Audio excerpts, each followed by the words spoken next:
इतना जल्दी मरेंगे नहीं घबराइए। अल्लाह से अल्लाह को मंजूर हुआ तो बहुत काम करते जाए। और सब मेरी बात सुनिएगा, जब दूसरे बार माननीय मुख्यमंत्री जी ने मुझे नशा बोर्ड का चेयरमैन बनाया, माइक मुंह के करीब कीजिए, तो मैं सरकार का नौकर हूँ, बहुत ईमानदारी के साथ काम करता हूँ। पिछले 40 साल से मैं मक्का और मदीना में रहा हूँ, इसलिए मैं सिर्फ और सिर्फ अल्लाह से डरता हूँ और हमारे नेता आदरणीय नीतीश कुमार जी के हुक्म को मानता हूँ। बनने के बाद मैं पूरे बिहार का दौरा किया और सभी लोगों को बोले, सभी लोगों से मिले और उसके बाद से हमने शताब्दी समारोह मनाने का फैसला लिया। हमारे बोर्ड के लोगों ने फैसला लिया, सेक्रेटरी साहब उसमें फेस टू फेस थे, हमारे बोर्ड के अमला भी यहाँ मौजूद है, अब्दुल सलाम साहब सेक्रेटरी भी आए हुए हैं, उनको लेके मैं आया हूँ। तो पूरे बिहार के जब दौरे में मैं गया तो आप लोगों की परेशानी को सुना और कागज मुझे मिला और सारे को एकजुट करके और मैंने माननीय मुख्यमंत्री जी को कहा कि 21 अगस्त को हम लोग शताब्दी समारोह मनाएंगे, जो पिछले साल ही मना लेना चाहिए था। लेकिन नेपाल ने एक शेर कहा है कि जमहूरियत मोर्चा से हुकूमत है, जहाँ बंदे को तौला नहीं करते, गिना करते हैं। तो मैंने शताब्दी समारोह बहुत आजादी के बाद इतना बड़ा जलसा अब्दुल सलाम साहब की निगरानी में मेरी अध्यक्षता में जो हुई है, मैंने वहां भी कहा था माननीय मुख्यमंत्री से कि कुछ और मांगना मेरे मसलक में कुफ्र है, ना अपना हाथ दे मेरे दस्ते सवाल को। मैंने सब कुछ आप लोग के लिए मांगा था और नीतीश कुमार जी ने कहा कि सारा काम तो हम ही ना किए हैं, अब बाकी जो छूट गया वो हम ही करेंगे, और जो आप लोगों का है आप लोग के तरफ से लिख के दे दीजिए, उसको भी कर देते। ये बात कहा है कि नहीं आप? अब जो लोग हवा देने लगते हैं, जो मुनाफिकाना रोल अदा करते हैं, अजीब पर्दा है, चिरमत से लगे बैठे हैं और साथ छुपते भी नहीं, सामने आते भी नहीं। मैंने हमारे सामने बहुत सारे लोग हैं जिनको मैं जानता हूँ, मैंने काम किया, सारी बातों को रख दिया और फिर हमारे पास आपके अध्यक्ष सरकार संतोष साहब, माताज साहब, उनके जितने भी साथी हैं, जितने संगठन के लोग हैं, उन्होंने कहा कि हमारे काम में देर हो रहा है। हमने कहा देर हो रहा है तो मैं कोशिश तो कर रहा हूँ, मेरी तो वकालत है, लेकिन आपको बताना चाहता हूँ कि माजी को उठा के अगर देखिएगा तो 2005 के पहले क्या था, 3000 रुपया 2500 रुपया मिलता था और ईद का ईद मिलता था और नीतीश कुमार जी ने एक कलम से 817 मदारिस को 823 किया और ये भी सब बचा हुआ है जो कैबिनेट पे 1637 का मैटर चल रहा है, उसमें हमारे बोर्ड के जितने भी स्टाफ है उन सब लोग तो मैंने युद्ध स्तर पे 11-12 बजे तक लगाया। कुछ लोगों की तबीयत खराब हो गई और मैंने कहा कि मैं एक वकील हूँ आप लोगों का और सरकार का नौकर हूँ, हम सरकार के लिए काम करेंगे और आपकी वकालत करेंगे। और इस बिना पर मैंने 204 फाइल 1637 का नीट और क्लीन मैंने भेज दिया और अभी भी 250 फाइल मेरे पास है जिसको मैं उसकी लिस्टिंग करवा रहा हूँ। और पिछले बोर्ड की मीटिंग में ये तय पाई कि पर्सनलिटी समिति के लोग जो है, रिकॉग्निशन समिति के जो लोग हैं वो लोग इस पे साइन करेंगे। अब उन लोगों का क्या मंशा है मुझे पता नहीं है, लेकिन मैंने जब जब उन लोगों को बुलाया वो लोग आए नहीं टाइम पे, अपने हिसाब से आ रहे हैं।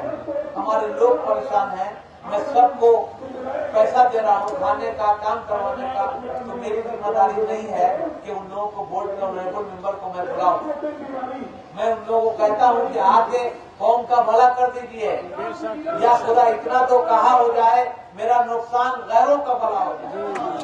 लोग जानते नहीं है तो मैं क्या करूँ, लेकिन फिर भी मैं यकीन दिलाता हूँ कि 200-250 फाइल और पड़ा हुआ है। 27 को वो लोग आएंगे जो कमेटी बनी है, उप समिति बनी है, उसमें अगर वो लोग भेज देते हैं जो बोर्ड में पास है तो मैं 28 को बोर्ड की मीटिंग बुलाया हूँ कि भाई इसको भी फाइल को भेज दो। हमारा क्या जाता है, हम तो चाहते हैं कि हमारे जितने 1637 के फाइल है वो हो जाए। हमारे जो नए उम्र के बच्चे हैं, जो साइंस टीचर हैं, जिनका जो है वो 6,000 से 12,000, 12,000 से 24,000 जो ट्रेन है उनका हो जाए। जो हाफिज लोग की सैलरी कम है उसको बराबर में लाया जाए। जो लिपिक लोग हैं, प्रोटीन क्लर्क, उन लोगों की सैलरी बढ़वा दी जाए। तो मैं तो अब्दुल कलाम साहब का शुक्रिया अदा करूंगा और अपने बोर्ड के तमाम स्टाफ का। लिपिक का भी जो है हम लोगों ने लिख के दे दिया है विभाग को। अब पुराने टीचर का इंक्रीमेंट जो आप लोगों का सबसे बड़ा जो अलग से 13 पे आप लोग का है,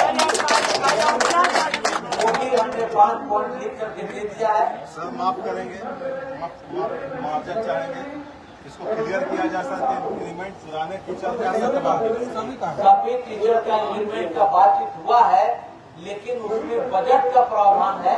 ये 500-600 करोड़ रुपए की बात है, इससे भी ज्यादा हो सकता है। तो किसी भी काम को करने के लिए फाइनेंस डिपार्टमेंट में फाइल को भेजा जाता है। सबर कहीं आप रखिए, अल्लाह सुब्हान तआला का कौल है कि अगर दुख की घड़ी आवे तो सबर करो, और अगर अल्लाह ने अच्छे वक्त दिए तो शुक्र करो। तो मैं आप लोगों के ये 5 प्रोग्राम के लिए कल मैंने माननीय मंत्री से बात किया। कल रात में इसके सामने एसीएस श्री बी राजेंद्र जी से बातचीत किया, जो प्रधान सचिव हैं। आज सुबह उनका कॉल आया था, हम सेक्रेटरी साहब उनके चैम्बर में गए। उन्होंने कहा कि सरकार सकारात्मक है, सारे फाइल को हम लोग विभाग को भेज दिए और सारे फाइल में जो भी विभाग से जितना एलोकेशन आ जाएगा, पैसे का बजटिंग हो जाएगा, उस तरह से सरकार इन लोगों का काम करेगी। तो कोई आपका मैंने मुद्दा छोड़ा नहीं है, आप एक बात याद रखिए। और दूसरी बात है, जो छूटा हुआ लोग है, जैसे कि 1637 के बाद 339 वाले में कुछ पेड़ा नजर आ रहा है। 339 के फाइल को स्क्रीनिंग कमेटी में मैं भेज रहा हूँ कि जैसे ही 1637 का फाइल क्लियर हो जाए तो जो छूट गया है उसको छोड़ेंगे नहीं हम। मैं मोटा मोटी शब्दों में बोलता हूँ और सच बोलता हूँ और बेबाक बोलता हूँ। अगर इस्लाम को जिंदा रखना है तो मदरसे की कयाम करो।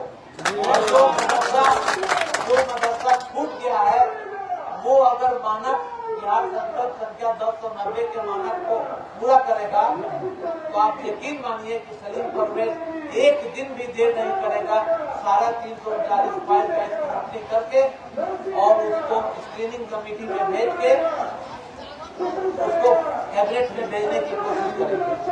लिहाजा आप लोगों से मेरी गुजारिश है कि जब मैं सारा काम कर दूं तो विभाग के संपर्क में रहिए, मेरे संपर्क में रहिए।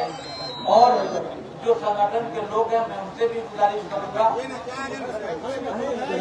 उनसे गुजारिश करूंगा माइक करीब कीजिए। अरबी में एक मकूला है, पहचाने हुए को जानने वाले को कौन नहीं जानता, उसको अपनाने की जरूरत नहीं है। 2005 से माननीय नीतीश कुमार जी ने जितने ईमानदारी के साथ मदरसा के साथ या अक़लियत के किसी मामले में के साथ, आज तो उनकी देन है कि आप चैन सुकून से सो रहे हैं, आप ईद की नमाज पढ़ रहे हैं, रमजान पढ़ रहे हैं, तरावी पढ़ रहे हैं, सारा काम सुकून से चल रहा है, लॉ एंड ऑर्डर चल रहा है।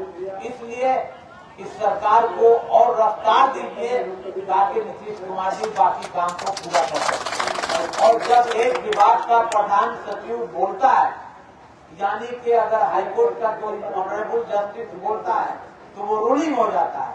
और उसी तरह से अगर बी राजेंद्र जी जो एसीएस हैं, एडिशनल चीफ सेक्रेटरी हैं, उन्होंने मुझसे पर्सनली वादा किया है कि आप हमारे भाई लोगों को बोलिए, संयम बरतिए। आपके सभी फाइल को मैं भेज रहा हूँ विभाग में, उसकी स्वीकृति करा के बजटिंग करा करके उन भाई लोगों का काम मैं कर दूंगा। जमहूरियत है, आपका हक बनता है, आप जब चाहिए बैठिए, मैं तो क्या करता हूँ। को कहा है कि मैं कौन होता हूँ, मैं तो सरकार का नौकर हूँ, मैं तो अपना काम कर रहा हूँ। मदरसा बोर्ड इसमें कहीं नहीं है, सिर्फ मदरसा बोर्ड सारे फाइल को भेजते। आपको यकीन नहीं होगा 2019 से कहाँ गए 2019 से कोई इस फाइल को छूता नहीं था, लेकिन ये मेरा कलेजा है कि मैं 2 महीने के अंदर 400 फाइल मैंने करा के भिजवा दिया विभाग को। 2019 से आपकी पेंडिंग फाइल नीचे कीजिए ना। और फिर जैसे आपको पुश करते करते तो भाई कुछ काम हमारे भाई का हो जाए, तो मैं आपसे हाथ जोड़ूंगा, पानी सबको पिलाइए, अपने घर जाइए। अरे थोड़ा पीछे होइए ना जी आप। सरकार पे भरोसा रखिए, यही सरकार है जो दिया है और यही सरकार है जो आपको देगा। आने वाले दिनों में सरकार की मदद कीजिए, नीतीश कुमार जी के फेवर कराइए। नीतीश कुमार जी के पास आपका एक वकील है जो सच्चाई से मजबूती से बात करेगा, इसलिए बहुत ज्यादा भाषण नहीं देते हुए आपसे रिक्वेस्ट करेंगे कि सब लोग पानी पीजिए और फिर अपने घर जाइए। मुझको आप छोड़े हैं मुझ पर, और नीतीश जी ने दूसरे बार मुझे बनाया है, तो आप यकीन मानिए कि आपके जमीर को, आपके जज्बात को कभी हम ठेस पहुंचने नहीं देंगे। मुझे भी अल्लाह के घर को दिखाना है और मैं ईमानदारी से अपना काम करके अपनी जिंदगी बहुत बहुत शुक्रिया।